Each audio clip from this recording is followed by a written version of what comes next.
আসসালামু আলাইকুম, কেমন আছেন সবাই? আশা করছি যে যেখান থেকে দেখছেন ভালো আছেন এবং সুস্থ আছেন। আমিও আলহামদুলিল্লাহ খুব ভালো আছি। সুমিজ হোম ব্লগ থেকে আমি সুমি আপনাদের সাথে আছি পুরোটা ব্লগ জুড়ে। আশা করব আজকের ভিডিওটা একটু হলেও ভালো লাগবে।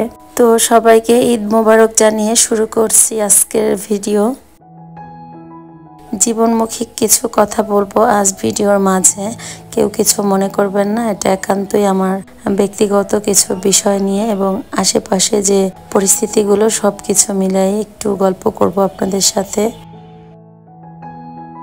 তো যে জবা গাছটা লাগিয়েছিলাম একই সাথে 6টার মতো ফুল ফুটেছে। অলরেডি একটা ফুল আমি ছিঁড়ে নিয়েছিলাম। তো যাই হোক, এখনো 5টা ফুল কিন্তু অলরেডি ফুটে রয়েছে। তো এটা দেখে তো আমি একদমই অবাক হয়ে গিয়েছি। ভিডিওর শুরুতেই একজন আপুর নাম না নিলেই নয়, 2 বছর ধরে আপু আমার ভিডিও দেখছে। গত ভিডিওতে আপু প্রথম কমেন্ট করেছে। কমেন্টটা ছিল যে আপু আমি তোমার ব্লগ দেখি 2 বছর ধরে, তো আমার কাছে অনেক ভালো লাগে তোমার ব্লগ। আমি 2টা ফোন থেকে তোমার ভিডিও ছেড়ে রাখি, তোমার কথাগুলো শুনতে অনেক বেশি ভালো লাগে। বিশ্বাস করেন আপুর আইডির নাম হচ্ছে মারুফা আক্তার আইডি। আপনারা গত ব্লগের কমেন্ট সেকশনে গেলেই কিন্তু কমেন্টটা দেখতে পাবেন। তো আমি পিন কমেন্ট করে রাখবো আপুর কমেন্টটা। আমার কাছে এত ভালো লেগেছে যে আপু আমার 2 বছর ধরে আমাকে দেখছে। এরকম কিন্তু অনেক আপুরা আছেন যারা আমার ভিডিও দেখেন। জানি না কতটুকু দেখে আপনারা উপকৃত হন। তো আপনারা যে ভালোবেসে আমার ভিডিওগুলো দেখেন এটাই কম কিসে। তো যে সকল আপুরা এভাবে সাইলেন্ট দর্শক হয়ে আমার ভিডিওগুলো দেখেন, প্লিজ একটা করে কমেন্ট লিখবেন। কমেন্ট লিখতে না পারলেও কিন্তু একটা লাভ রিয়েক্ট দিয়ে যাবেন, এতে করে আমি অনেক বেশি খুশি হব, বিশ্বাস করেন।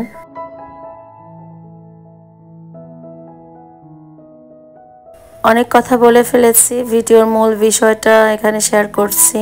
কোরবানির ঈদ উপলক্ষে কিন্তু গ্রোসারি কিছু বাজার এনেছে, তো ওই বাজারগুলোই উঠাচ্ছি। খুব কম জায়গা নিবে আমার এই বাজারগুলো উঠাতে। এতগুলো বাজার কিভাবে কম জায়গাতে আমি স্টোর করলাম সেটাই শেয়ার করছি এখানে। তো বাস্কেটগুলোতে কিন্তু বাজার রাখলে জায়গা অনেক অনেক কম লাগে। দেখতে পাচ্ছেন আমি কত কিছু কিন্তু একটা বাস্কেটে রাখছি।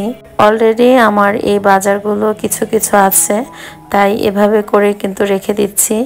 ঈদের দিন যদি প্রয়োজন পড়ে তাহলে এখান থেকে আমি নিয়ে নিব।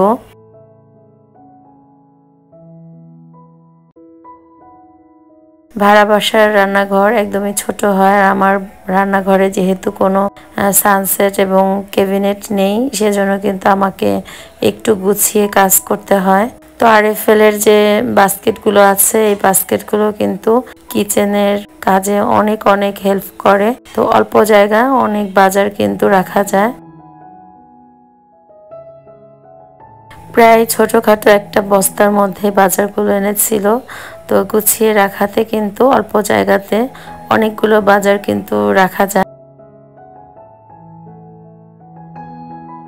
তো যাই হোক, বাজার গুছাতে থাকি। আর আপনাদের কাছে ছোট্ট একটি রিকোয়েস্ট করি, যারা প্রথম আজই আমার ভিডিও দেখছেন, যদি ভিডিওর কোনো অংশ একটু হলেও আপনার কাছে ভালো লেগে যায় তাহলে প্লিজ সাবস্ক্রাইব করে আমার সাথে থেকে যাবেন। আর যারা নতুন নতুন যুক্ত হচ্ছেন আমার চ্যানেলে তাদেরকে অসংখ্য ধন্যবাদ।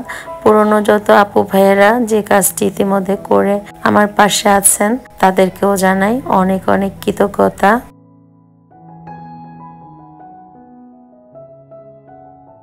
তো নুডলস এনেছে, আগেরও কিছু নুডলস আছে। তো বাস্কেটগুলো আমি রেডি করে ফেলেছি। দেখতে পাচ্ছেন সব বাজারগুলো কিন্তু বাস্কেটে করে এখন আমি শেলফে রেখে দিচ্ছি। মানুষের উপরে দেখে ভিতরটা বোঝার উপায় নেই। উপরে কিন্তু আমরা দেখি একরকম আর ভেতরটা অন্যরকম। সোশ্যাল মিডিয়ায় স্ক্রল করলে দেখা যায় মানুষের জীবনে কতটাই না কষ্টের। গাড়ি বাড়ি থাকা সত্ত্বেও কিন্তু একটা মানুষের মনে এবং মানসিক শান্তিটা থাকে না। উপরটা আমরা ঠিকঠাক দেখি কিন্তু ভিতরটা কিন্তু অনেক অনেক কষ্টে ভরা। প্রতিটা মানুষেরই কষ্ট রয়েছে, তেমনি করে কিন্তু আমারও কষ্ট কম না।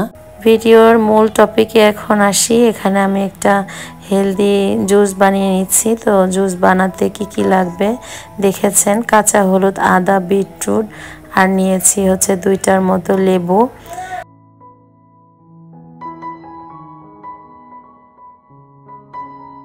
এখানে রুটি বানিয়েছিলাম, তো এগুলো এখন বক্সে রেখে দিব। আর এই তো জলগোলাপ গাছ থেকে একটা চারা বের করেছি, এটাও কিন্তু লাগিয়ে দিব। একটু বালু, একটু মাটি আর সম্পূর্ণ পানিতে গাছটা হয়।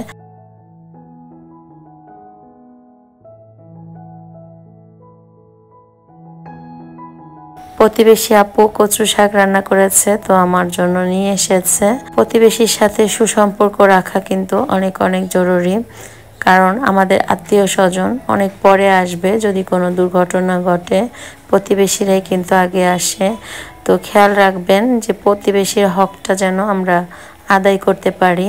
তো কিভাবে কেটেছি জুস বানাতে দেখতে পাচ্ছেন স্ক্রিনে।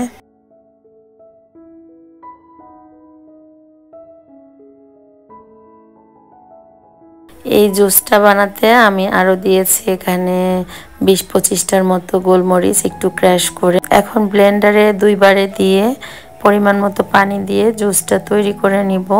এই জুসটা খেলে কিন্তু আপনি রক্ত স্বল্পতা থেকে মুক্তি পাবেন। এছাড়া লিভারের জন্য ভালো, হার্টের জন্য ভালো, সেই সাথে স্কিনের জন্য ভালো। যারা একটু ডার্ক আছেন তাদের জন্য কিন্তু এটা ব্রাইটনিং এর কাজ করবে। আমি স্টেনারে ছেঁকে নিচ্ছি জুসটা।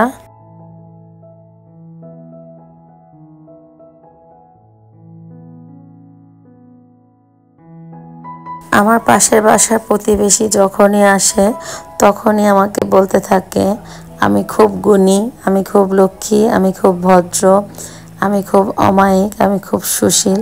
তো এসব শুনে না আমার খুব হাসি পায় যে হয়তো আপুর মন ভালো, তাই আপু আমাকে চিনেছে, জেনেছে। জানি না আমি কতটা কি, তবে আমি সত্যের পথে থাকি, এটাই হচ্ছে আমার বড় দোষ। যারা অন্যায় করে তাদেরকে অন্যায় ধরিয়ে দিলেই আমি তাদের কাছে খারাপ হয়ে যাই, এই আর কি। তো জুসটা কিন্তু আমি তো 5টা বোতলে ভরে নিচ্ছি। প্রতিদিন সকালে খালি পেটে আমি এই জুসটা একটা বোতল করে খেয়ে ফেলি। 5টা বোতলে ভরেছি কেন, যে 5টা নর্মালে 5 দিন ভালো থাকবে, 7 দিন কিন্তু থাকতে চায় না। বাকি 2 দিনেরটা আমি হচ্ছে আইস কিউবে রেখে দিব। আইস হয়ে যাওয়ার পরে ওইটা আমি 2 দিন চালিয়ে নিব। এভাবেই কিন্তু আমি সারা মাস জুড়ে খাই, তবে একই রকম ফর্মে খাই না। দেখা যায় অন্য সপ্তাহে আবার অন্য রকম করে বানিয়ে খাবো। একজন আপু একটুখানি ভিডিও শেয়ার করেছিলাম, তো রেসিপি চেয়েছিলেন, তা আপুর নাম মনে পড়ছে না। আপুর জন্যই কিন্তু আজকে ফুল রেসিপিটা আপনাদের সাথে শেয়ার করলাম। কেমন হলো অবশ্যই কমেন্ট করে জানাবেন। আপনাদের কমেন্ট আমাকে নেক্সট ভিডিও মেক করতে অনেক বেশি সাহায্য করে। ভিডিওটা ভালো লাগলে প্লিজ লাইক, কমেন্ট, শেয়ার করে দিবেন ফ্রেন্ডস অর ফ্যামিলির সাথে।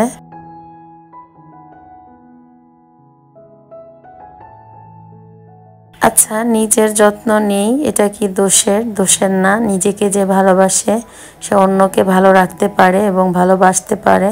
তাই নিজের জন্য এটুকু কষ্ট তো করাই যায়। সংসারের এত এত কাজ করি, ক্লান্ত হয়ে যাই। এইগুলো যদি নিজের জন্য না করি তাহলে চলবে কিভাবে? এরপরে তো মানসিক চিন্তা থাকেই। সকালবেলা হসপিটালে গিয়েছিলাম কিছু গাইনি টেস্ট করাতে। তো এটা আমাদের মেয়েদের প্রত্যেকেরই উচিত করানো। নিজের দিকে খেয়াল রাখা, আমি করিয়েছি, আপনারাও করে ফেলেন। যাই হোক, রিপোর্টগুলো হাতে পাইনি, যদি পাই জানাবো কি হয়েছে।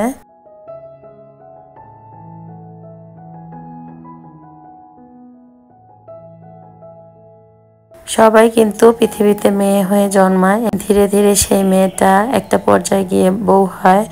এরপরে কিন্তু সেই বউটাও একদিন শাশুড়ি হয়ে যায়। আমি বুঝি না যে মানুষগুলো একেবারে নিরীহ ভালো, সেই মানুষের ছেলের বউগুলো অনেক জল্লাদ জাদ্রেল হয়।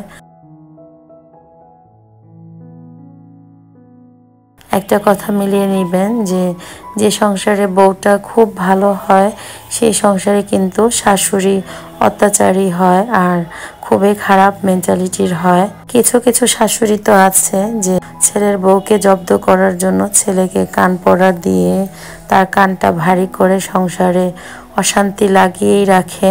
আমাদের আশেপাশে এরকম অনেকেই আছে এবং আমাদের ভেতরেও আছে।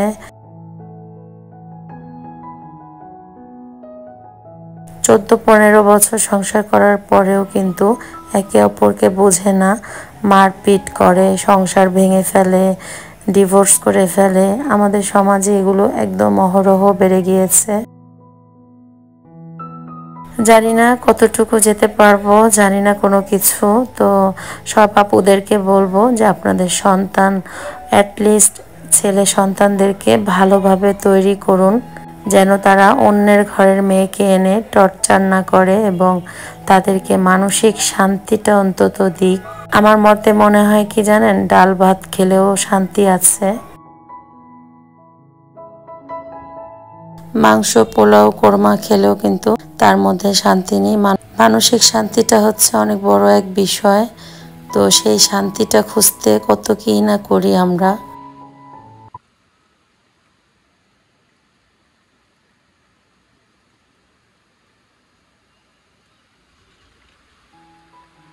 তো যাই হোক, অনেক কথা বলে ফেললাম, কেউ কিছু মনে করবে। এই স্নিগ্ধ বৃষ্টিতে আপনাদের কাছ থেকে বিদায় নিয়ে নিচ্ছি। ঈদটা ভালো কাটুক সবার, সেই কামনা করে আজকের মতো বিদায় নিচ্ছি। সবাই খুব বেশি ভালো থাকবেন, পজিটিভ থিঙ্ক করবেন। আল্লাহ হাফেজ, আসসালামু আলাইকুম।